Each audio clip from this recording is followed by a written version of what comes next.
خلقتني من نار وخلقته من طين قال فاخرج منها فإنك رجيم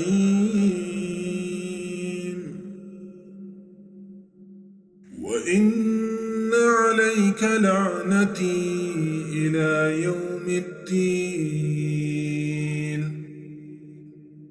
قال رب فانظرني إلى يوم يبعثون قال فإنك من المنظرين إلى يوم الوقت المعلوم قال فبعزتك لأغوينهم أجمعين إلا عبادك منهم المخلصين قال فالحق والحق أقول لأملأن جهنم منك وممن تبعك منهم أجمعين.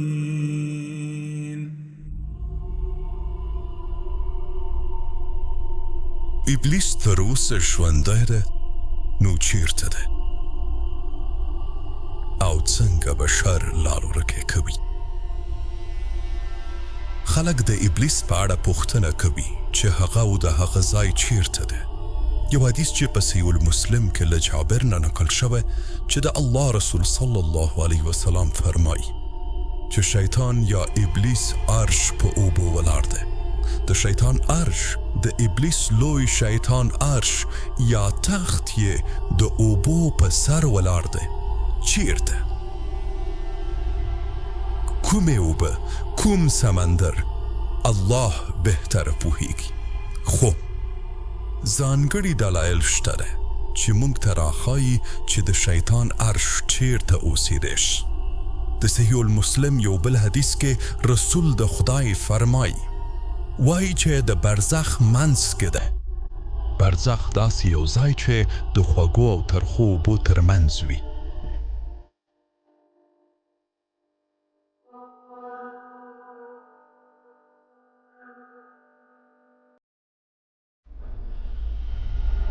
ځای د خوږو او ترخو اوبو ترمنځ ده. هغه اوبه چې یو بل کې د مدغم کېدو معنی لري. نو برزخ یوې معنی ته ویلی شو. په حدیث کې ویل شوي چې د شیطان عرش د یو معنی پر سر ده چې بیا هم دلالت د اوبو په سر سمندر کې په یو ځای باندې کوي.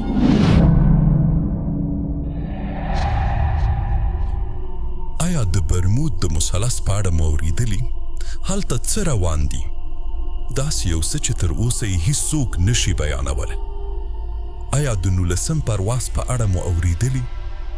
ټولې تیارې او بیړۍ چې دې سیمه کې ورکېږي د سټار ټایګر الوتکه په کال 1948 کې هلته وه. توربکس کې د پیلوټ غږ ثبت شوی او اورېدل کېږي چې پیلوټ په چغو وایي وینم یې خو نه پوهېږم چې څه شی دی. دا غږ ثبت شوی او تاسو یې انټرنټ کې اورېدلی شئ. درته مرسته درلیږو، مرسته په لاره ده. پیلوټ بیا ورته وایي نه زه الوتکه نشم کنټرولولی، نه پوهېږم دا څه شی دی څه شی دی. او بیا له شیبې وروسته وایي څوک مرستې ته مه رالیږئ، هېڅوک مه رالیږئ. او له شیبو وروسته یې غږ ورکېږي. یوازې دا یو پرواز نه بلکې ډېری بیړۍ او الوتکې د برمود یا د برمودا مثلث کې ورکې شوي. نو ځینې وایي چې آیا د شیطان عرش یا تخت هم دلته دی؟ الله تعالی بهتره پوهیږي، خو امکان لري.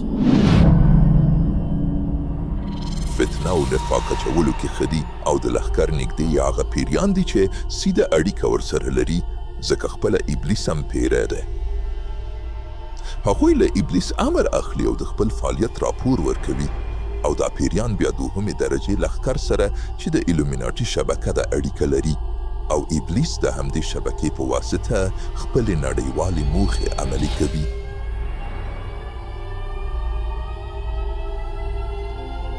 د د ایلومیناټي د شبکې جوړښت ځانګړې رتبې هغه ځانګړو غړو یعنی د سپینو ورورولۍ انجمن چې پکې ماسوني کې رتبې له 7 تر 14 دي چې پکې شاهان، فیلسوفان، کشیش، د شورا غړي او ځانګړې کمیټه ده. د روحاني مشرانو ډله دا برخه هغه غړي دي چې د سرې ورورولۍ انجمن لري چې 4 نه تر 6 ماسوني کې رتبې لري چې پکې د زاترین شاهزادګانو او ګردي میز غړي دي.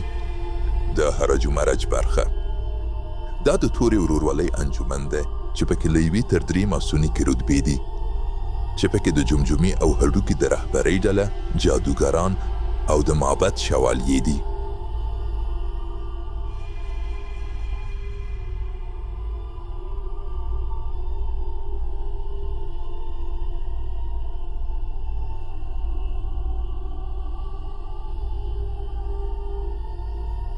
ستاسو په اند څوک د دې سیستم یا د نوې نړۍ نظم پروژې تر شا ده؟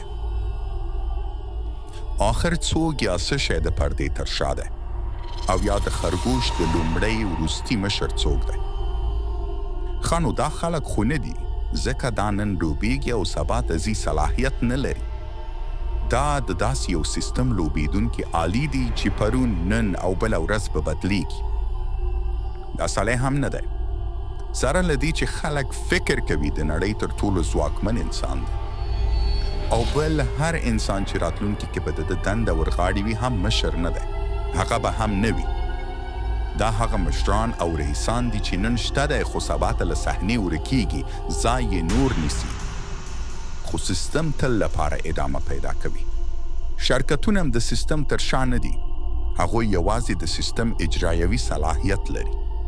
شرکتونه د سیستم د رامنځته کېدو یا بنسټ ایښودلو لامل نه دي.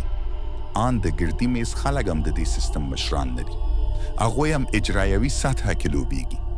څومره چې مخ ته لاړ شئ نو منشا ته یې نږدې کېږئ، خو تر اوسه هم موږ انتها ته نه یو رسېدلي بلکې اجرایوي برخه کې یو.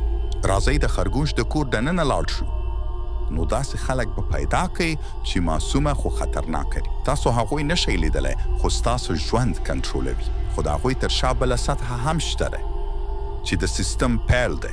دا کوم سیستم چې موږ یې نن تجربه کوو دا یې حقیقت ده.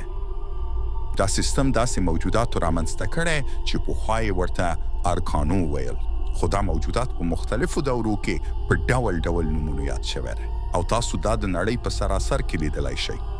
په شرقي او مرکزي امریکا کې او نورو ځایونو کې هغوی ته د مار له ډوله جوړ خدایان وایي. زولوزیان ورته چیناهوري یا د مار زامن وایي. سومریان چې د ننني عراق بابل دی ورته انانوکیان وایي. هوپیان شمالي امریکایان ورته د مارانو ورونه وایي. هغوی ته د ستورو خلک هم وایي. ډېر مثالونه یې شته ده. په عیسویت کې ورته ډیمن یا دیو وایي. غربي روحانیان ورته ارکان وایي او په اسلامي نړۍ او د اسلام نه مخکې ورته پیریان وایل، او هغوی اصل کې د اور له انرژۍ جوړ شوي دي. لوی شیطان دوکه ورکوونکی او د پیریانو پیری ابلیس نومیږي چې د غرب روحانیان ورته د ارکانو ارکان وایي. نو اصلي ځواک د دې سیستم تر شا ابلیس دی او هغه خپل لښکر د نفاق لپاره رالیږي او هغه ته نږدې هغوی دي چې د فتنې په ایجاد کې ښه وي. او کله چې د خپل راپور ورکونې لپاره ابلیس ته ستنېږي، یو یې وایي ما داسې وکړه، هسې مې وکړه. ابلیس وایي هیڅ دې نه دي کړي.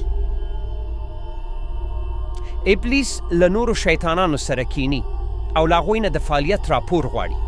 نو شیطان وایي دا سړی مې زنا ته مجبوره کړ. دا حدیث په بخاري او مسلم کې ذکر شوی دی، بناءً صحیح دی. بل شیطان وایي ما دا سړی غلا ته واداره کړ، دا سړی مې دې ته، هغه سړی مې هغې ته مجبوره کړ.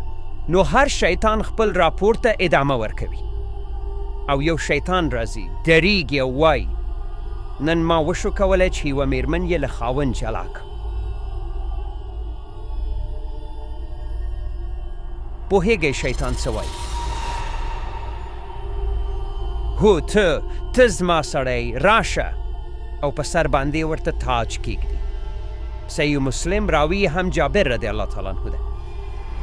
لږ ورته فکر وکئ د دخانیاتو استعمال حرام، وژل حرام، زنا حرام، هره ګناه حرامه ده، طلاق حرام نه ده. طلاق نه دی حرام.